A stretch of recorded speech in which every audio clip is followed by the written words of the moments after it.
Hi everyone, welcome back to HDpiano. This is Joe with a new one. This is Fire on Fire by Sam Smith. This accompanies the remake of Watership Down that's recently been on the TV over here in the UK. I gather it's going to be soon on Netflix. Anyone who's seen the original is probably still scarred from seeing the original. If you watched it young like I did, oh my word, I think that pretty much changed my life in a very scary way, as in I was terrified of it. Don't let your kids watch it, please. Or maybe you have done already. That'd be a good question. How did your kids react to the original Watership Down? Anyway, this is Fire on Fire. This is a brilliant song, and I'm yet to watch the new series, but I shall do. This is the song that accompanies it. So here we go. 3, 4.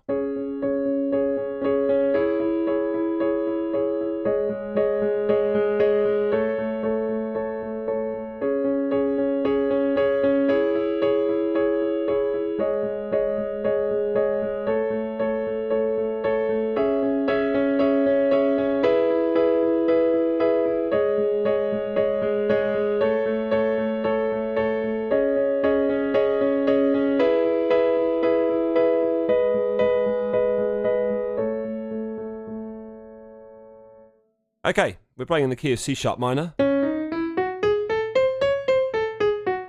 Got 4 sharps there. F sharp, C sharp, D sharp, G sharp. This is middle C. So apart from that question, if your kids have watched Watership Down, have they been scarred by it, or are they just living a normal life? My other question for you would be, who wrote the original hit song from Watership Down, and what was it? And if you know what it was, go on to HDpiano requests and request it, because I'd love to teach that. Anyway, it's in the pipeline. Wink, wink, nudge, nudge. We know the key, C sharp minor. We know where middle C is. Let's get on with the lesson. So this is like basically a phrase that is 4 bars long, and then that phrase is sort of repeated, and then 2 more phrases which are 4 bars long, which are sort of repeated as well. And we start off with just 1/8 notes in the bass like that. On C sharp, on the root note, on the tonic. Tonic is the sort of formal name for the first note of the key. So if you're playing in C sharp, the tonic is C sharp. So we're playing the tonic on 1/8 notes. And we play 8 of those. And 2, and 3, and 4, and. And with our right hand, we're playing quarter notes. We're playing crotchets every single beat in this, apart from the very last beat of this video. And we're playing a 4th on G sharp, which is the 5th and the root note, otherwise known as the 5th and the tonic, or the dominant and the tonic. Dominant's the name for the root note, the 5th note. So 5th and root. That's actually full speed, so let's go slow. That's the first bar. Let's do that again. 3, 4. One last time, then I'm going to move on. 1, 2, 3. The only thing that changes on the next bar is the bass note, which is basically the same chord. We're playing C sharp 5th, first of all, and now we're playing C sharp minor, first position, not root, but first, like that. So our whole opening 2 bars of the piece are just the same chord, the key chord. 1, 2, 3, 4. 1, 2, 3, 4, and then this. Now this chord, you might be becoming familiar with these by now. This is a suspended chord. You can tell by its unresolved sound. It doesn't sound finished. And it's G sharp sus4. Because there's the 4th note. That's the root note. That's the 5th note. And you're just playing the root note on 8th notes in the bass. And in the right hand, in the treble clef, you're playing this sus4 chord on every quarter note. 1, 2, 3, 4. Just like that. Okay? 1, 2, 3, 4. One more time, then I'll move on. 1, 2, 3, 4, and then we end up finishing our phrase with an A major 3rd. It's the A with the 3rd note of the scale of A, which happens to occur in the major scale. Hence its name is the A major 3rd with the A in the bass. 1, 2, 3, 4. Just like that. So from our G sharp sus4 to our A 3rd with A in the bass. And then we do it again.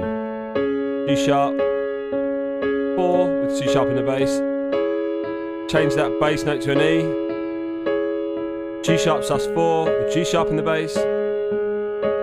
A major third with A in the bass. That's the first 2 bars. Now, I'm just going to talk to you briefly about phrasing, because this is really nice to phrase. We obviously haven't got Sam Smith on hand just to sing along with me. That'd be amazing. How about that? But anyway, he's not here, unfortunately. He's somewhere else. And if he was here, I wouldn't need to worry so much about this, but you can really bring these things to life just by, I'm just going to introduce a slight bit of dynamic variation. I'm basically going to get louder and then get softer. Here we go.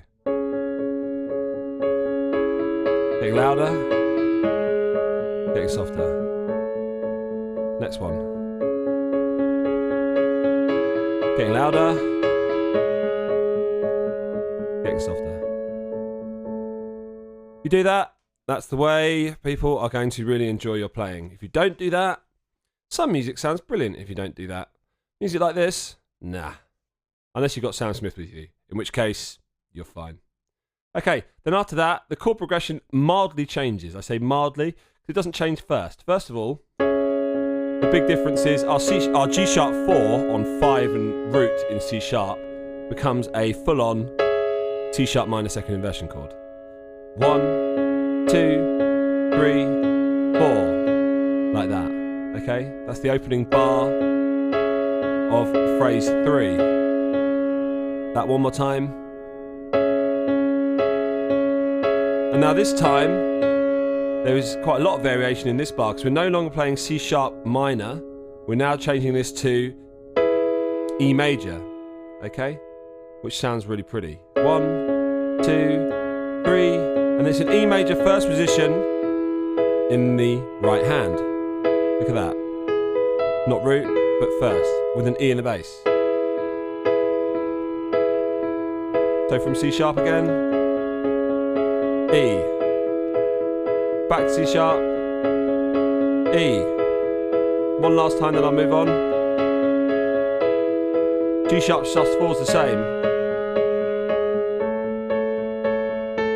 And so's A, major third, apart from the final one, we play as a single note. And that's worth doing, because it definitely occurs in the track. Just those little bits of space here and there open up a world of possibilities. Let's do that line again. C sharp with a second inversion this time, instead of just the 4th on G sharp. Now E major. Haven't seen that before. We have seen G sharp sus4. And we have seen A third, apart from we haven't noticed this little chap, just a single note A. Then we carry on. If you play that G sharp sus4 with a C sharp in the bass, in the context of C sharp, this is a C sharp sus2. How useful.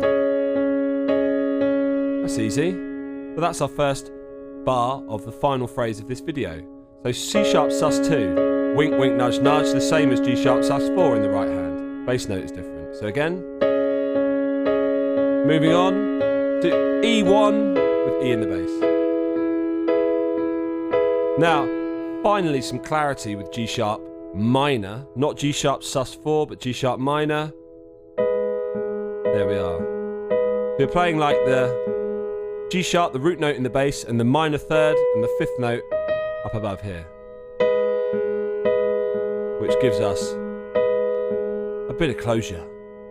And then finally, no more closure needed. Just an A major third that resounds the whole bar with 4/8 notes finished off with a half note, a minim. Let's do that final line again. So this is the G sharp sus4, but also known as the C sharp sus2. Up to that E first position with E in the bass. Now finally, a resolved G sharp minor. The 3rd and the 5th note up above, and then put that video to bed. A major third with 4/8 notes and a half note. And of course, if you're doing that without Sam Smith in the room, you want to be hamming it up. And this is the end of the phrase, so you want to ham it up ridiculously. Although, actually in the track, there isn't any tempo variation. Anyway, there we go. Should you hear it again, uninterrupted? Yeah, here we go. 1, 2, 3, 4.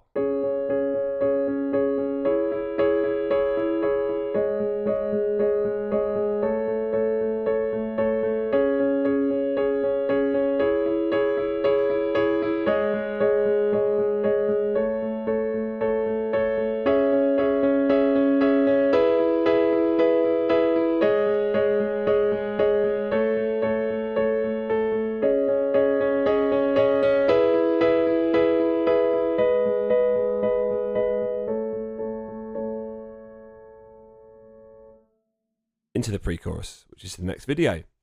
All right, everybody, if you like that, head on over to the website, HDpiano.com, where the other remaining parts, there's quite a few to this. It's quite a odyssey.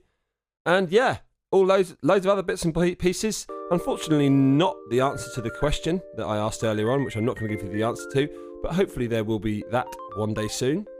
But in the meantime, enjoy what you find there. Enjoy the rest of this video. If you're on YouTube, of course, like us, subscribe to us, comment on us, all those things. This has been Joe, HDpiano. See you on the next video. Cheers.